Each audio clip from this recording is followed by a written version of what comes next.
this is actually part 2 of a 2-part violin collab with Price Violin Academy. Hi. If you want to watch the first part of this video, then that will be over on David's channel, Price Violin Academy. Link will be in the description below. And of course, the order of the mistakes that you should be avoiding is not particularly chronological, so you can watch this video first if you want to, and then watch his, or watch his first, and then watch this one. Doesn't really matter, but without further ado, let's jump in to mistake number 5.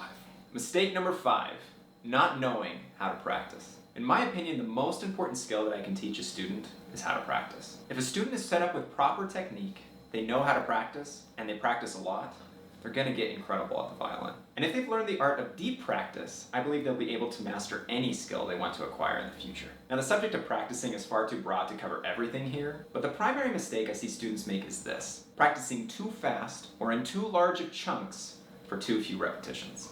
Good practice is all about rapid-fire problem solving. Find a problem, isolate it into the smallest useful chunk, and then fully solve some aspect of that problem. As I hear students practice, they will typically pick a section with way too many problems, or they'll go so fast that they can't actually solve any of the problems in the passage. If they do get a couple of good repetitions, it may have taken them, say, 10 times to get the 2 good ones. They'll then move on because they've gotten it right. But guess what the odds are of them getting it right next time?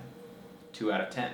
So, not great. Here's what we want to do instead. Step number 1 is to identify a problem. Is it right hand or left hand, intonation or bow control? Then based on that problem, build a practice ladder. What I mean by a practice ladder is a step-by-step progression that gradually gets more difficult until you reach performance level.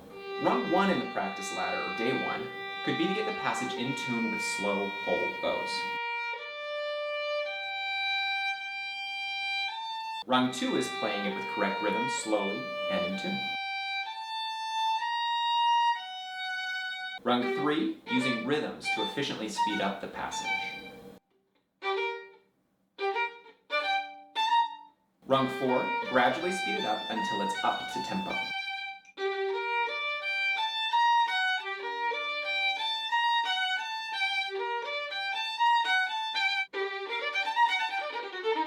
When you're making these rungs in the practice ladder, you want to aim to hit at least an 80% success rate. If you're not hitting that, break it down into a smaller chunk, or slow it down. You've got to make it easier for yourself in some way. Finally, do enough correct repetitions that you make it into a habit. 10 good reps is a reasonable starting point. Ideally, the whole process takes you around 30 seconds, but never longer than 5 minutes. Mistake number 4, not playing through things enough. So as a slight counterpoint to mistake number 5, it can also be the case that students aren't playing through large enough chunks of their music often enough, getting so caught up in the details that they kind of miss the forest for the trees. As David said, yes, you want to make sure you're working on all the small details in smaller little bits of music to make sure you're getting all of the fixes in. But if you ignore playing large chunks of repertoire or even whole pieces or movements, all of that detail work is likely to go to waste.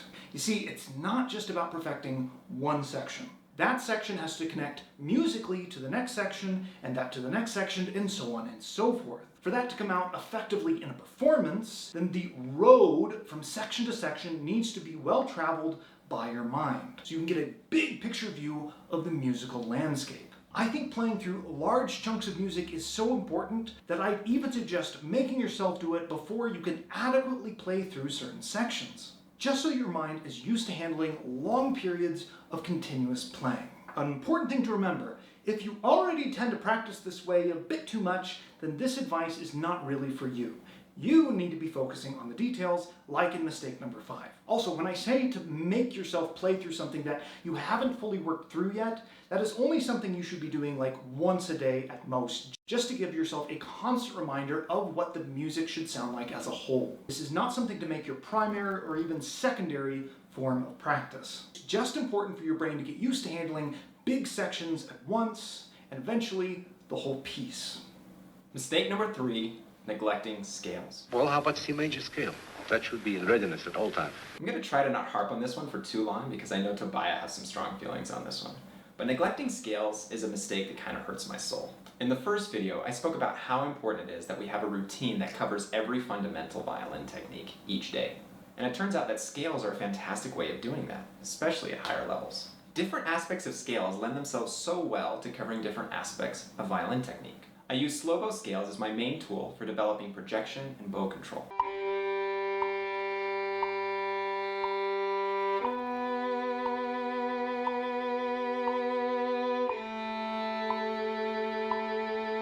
Arpeggios are where I daily think about shifting.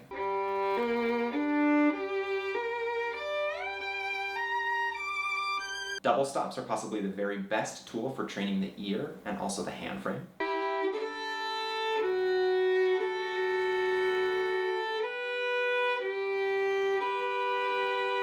Throwing on a drone in the background while you do your scales makes you get better without even having to think about it. As you rotate regularly through all of the scales, you systematically train every key and every position. You also ingrain the most common patterns deeply into your psyche, so when you come across them in your repertoire, it's easy and automatic. The more you practice your scales, the less you'll have to practice everything else. Mistake number 2, not realizing your mistakes are incredibly predictable. So I've been teaching for many a year now, and I have almost never seen a student make a truly random mistake.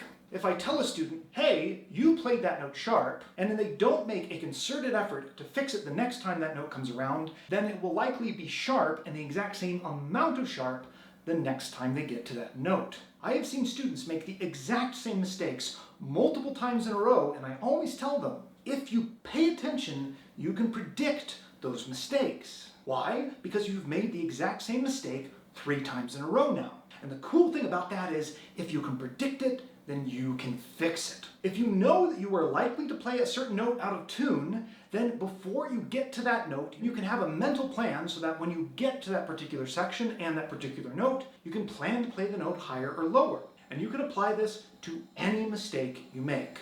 Bowing, tone, intonation, rhythm, any mistake you make, you probably will make it in the exact same way every time. So predict your mistakes, and they're easy to fix.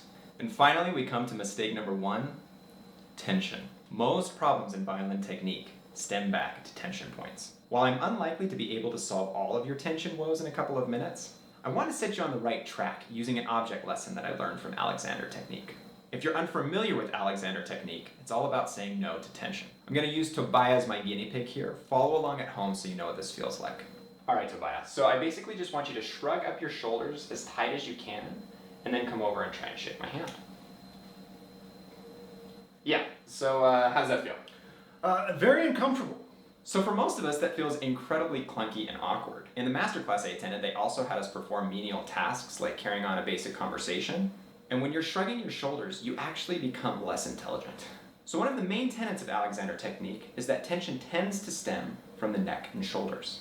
Unfortunately for us violinists, we have this massive lever coming out from our collarbone upon which we have to apply pressure. And then we also have bow weight that we're going to apply to the string. This makes it very tempting for us to shrug up with our shoulder in order to feel more secure. However, when we do this, we're making the violin feel just as awkward as Tobias looked when he was trying to shake my hand. We're trying to do all of these incredibly precise things, aiming for infinitesimally small points where the intonation is perfect, all the while feeling like we can't move freely. Tension also has a funny way of spreading. So if you're tense here, it will likely spread into your right shoulder, very possibly into the hand, all over the place. Start your journey to eliminate tension by solving how to support the instrument without tension in your neck and shoulders. Now, how to hold the instrument is a big subject, but these few points should give you a little direction. Number 1, the most important thing is that the violin should be resting mostly on the collarbone. The space between the neck and the violin should be taken up by the chin rest. And then the space between the shoulder and the back of the instrument should be taken up by your shoulder rest. It's very critical to get all of these perfect, so you don't have to do any sort of lifting in order to get to your shoulder rest. A simple natural resting of head weight on the chin rest should be enough to hold your violin in place. So while there are certainly many, many more common mistakes that students tend to make, these are the big 10 that we notice the most often. So let us know if addressing any of these helped your violin playing, and maybe put some of your favorite mistakes in the comments below. I've been Tobias Murphy for Murphy Music Academy. And I'm David Price from Price Violin Academy. Always here to remind you there is no pleasure in mediocrity. Happy practicing, and I'll see you next time.